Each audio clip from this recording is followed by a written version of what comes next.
Hi guys, welcome back to my YouTube channel. Please like, share, and don't forget to subscribe. I'm back with Right. Le relationship ngiyabona ukuthi kuqhubekela phambili ngeke nje sisandiseve. Sana Ziyakhala, Mzumbe Ziyakhala, and this currently kakhulu. She recently texted Umabiela Amahle, the new wife, ukuthi ucela just because yena no Mpumelelo abasakhulumisana stuff ucela amcelele uMpumelelo ukuthi angastop ukondla ingane. Not Umabiela ephendula athi yena awubani angakhuluma indaba zabantu ababili. Oh guys, ayizimjikelo uTerela and izimjikelo in the wrong way. And I'm just glad she's choosing herself right now because sekamtholerise kakhulu uMpumelelo, and mind you besekathatha ne-prep ugirl aziprotector yena just because of uMpumelelo ulala nawo wonke umuntu ambonayo estradini.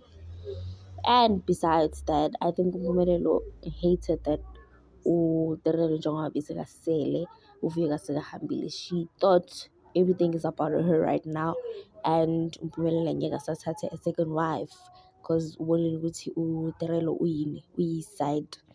What's this? Uhlezi asupporta everything ayenzayo nanoma ibheda nje makabuya ashithile akamind. Maybe he thought uTerelo is like that kanti uTerelo actually minds. And indaba emhethe kakhulu uTerelo is that uMpumelelo went out wahamba wayoshada uMabiela kuqala. Ngaleso sikhathi bekatshele noTerelo ukuthi no, nawe ngizokushada, just wait. And then macedile wahamba wayakhabo uthi maceda ukushada Amahle wahamba wayothumela abantu laba belobola khabo Terelo bayala ilobolo kaMpumelelo. And I'm glad because bafuna the best for their daughter. Just because banomntwana doesn't mean uTerelo can move on. She can move on. She's just stubborn. Ufuna baze bamhethe to that point ukuthi basethe umfazi wokusi-2 yena bambeke as umfazi wokusi-3. And for me uMpumelelo at this time she's acting like ubabakhe, like umuntu ohlangane naye kuqala awumshadi ngani futhi ubabakhe eyakhe. And worse bebayenza umamakhe worse.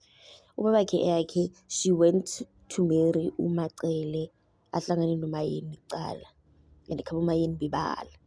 So lana uTerelo ukhona ku-picture but uMpumelelo went out wayofuna umfazi omusha washada lowo mfazi loyo kuqala, and then wabeka uTerelo as number 2. Babona ukuthi nje yonke into ayifunda kubabakhe nje nomfana maceda azibiza ngobhubesi. But-ke lana besizokhuluma indaba yakaTerelo noMabiela ukuthi uMabiela umtshele nje straight emehlweni wathi mina ngizigeda indaba zabantu abayithuna si-groundwork ukukhulisa umntwana.